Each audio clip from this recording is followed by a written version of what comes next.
I want to quickly cover value-based commissions. Before you start building a team, you've got to decide what the model looks like. Okay? So for us, my model, we're doing a little bit more than 60% of our volume from listings. So this is dependent on where your business is coming from. But essentially, you've got to have a target for how much you want to pay out on the listing side and how much you want to pay out on the buyer side to agents, and what the split between listing and buyer business is going to be, so you can figure out your gross margin. And a very simple gross margin, what you bring in versus what you pay to agents.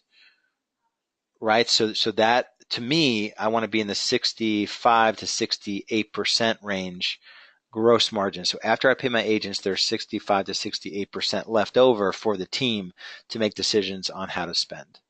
And this is how it happens. We do 10% off the top. It ends up being, it's 30, 40, 50, 60 on the buy side. It's 27, 36, 45, 54. And it blends out at 45% for us. And then on the listing side, it's 25 and 35, which ends up being 22.5 and 31.5. And that's it. That's value-based commission structures. And if someone asks, we provide a clear path to 100K on our team. There are very few agents in my market that take home more than 100K. 3 of my 4 buyer agents who are less than 2 years in the business, and they'll all make between 110, 120, probably in the low side bridge, to upwards of 140, 150, the other 2. One of my senior buyer agents is struggling with some personal issues, and that's why he's not hitting his goals.